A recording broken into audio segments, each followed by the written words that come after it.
শুধু দলীয় স্তরে পদে থাকলে হবে না, মানুষের কাছে পৌঁছে যেতে হবে সরকারি নানা সামাজিক প্রকল্পগুলোকে তুলে ধরতে। এর জন্য দরকার সুবক্তা হওয়া, যাতে করে সরল সাবলীল ভাষায় মানুষকে কেন্দ্র ও রাজ্য এই দুই সরকারের বিভিন্ন সামাজিক প্রকল্পকে বোঝানো যায়। দলের মূল লক্ষ্য কি রয়েছে সেই সম্পর্কেও মানুষকে বোঝানো যাবে এই সরল সাবলীল ভাষার মাধ্যমে।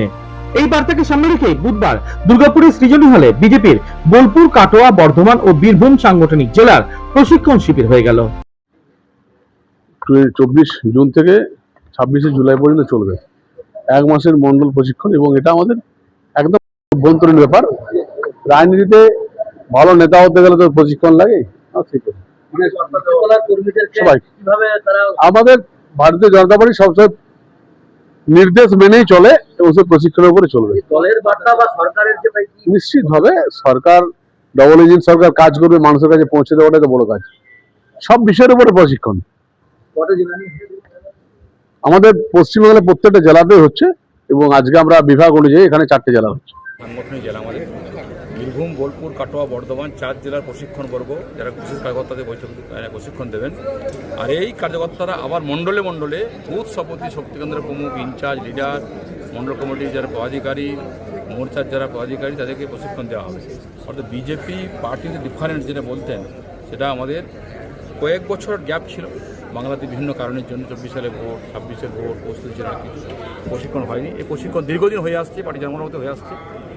আজকে আবার নতুন করে প্রশিক্ষণ শুরু হয়েছে। অর্থাৎ কার্যকর্তা প্রশিক্ষণ দেওয়া, পার্টির ডিসিপ্লিন কী, পার্টির আদর্শ কী, পার্টির নীতি কী, পঞ্চনিষ্ঠা কী, পার্টির ইতিহাস কী আছে এখানে, তার বিস্তারিতভাবে ব্যাখ্যা দেওয়া হবে। সেই কার্যকর্তারা যেবারে আর মণ্ডলে দেবে, তবে কার্যকর্তা প্রশিক্ষণ হবে, তবে কার্যকর্তা ঠিক পথে অগ্রসর হবে। সেই কারণে প্রশিক্ষণ ব্যবস্থা করা হবে। একজন কর্মী হিসেবে এটা একটা ভালো বার্তা। এই প্রশিক্ষণ শিবির থেকে অনেক কিছু শেখা যাবে বলে মনে করছেন বর্ধমান সাংগঠনিক জেলার বিজেপির অন্যতম জেলা মুখপাত্র সুমন্ত মণ্ডল। ভারতীয় জনতা পার্টি একটা বিচারধারার মাধ্যমে চলে, এবং ভারতীয় জনতা পার্টি যারা করে তারা আগামী দিনে কি করতে হবে সেই বিষয় নিয়ে আজকে আমাদের এই সাংগঠনিক বৈঠক এবং এই ট্রেনিং হচ্ছে আর কি। এই প্রশিক্ষণ বর্গ হচ্ছে দীনদয়াল উপাধ্যায়জির নামে এই প্রশিক্ষণ বর্গ হচ্ছে, এবং সম্পূর্ণ পশ্চিমবঙ্গ জুড়ে এই প্রশিক্ষণ বর্গ হবে, গোটা দেশ জুড়ে হবে আসলে।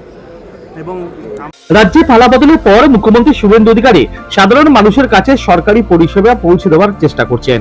ইতিমধ্যে জনকল্যাণ শিবির শুরু হয়েছে রাজ্য জুড়ে, রয়েছে কেন্দ্র ও রাজ্য সরকারের নানা সামাজিক প্রকল্প। সব মিলিয়ে বুধবার দুর্গাপুরের সৃজনী হলে দলীয় কর্মীদের সুবক্তা তৈরির লক্ষ্যে এই ধরনের কর্মসূচি যে জনসংযোগ তৈরির ক্ষেত্রে অনেক গুরুত্বপূর্ণ ভূমিকা নেবে বলে মনে করছে তথ্যবিজ্ঞ মহল। দুর্গাপুর থেকে অনুরাধা সেনগুপ্তর রিপোর্ট, খাঁটি খবর।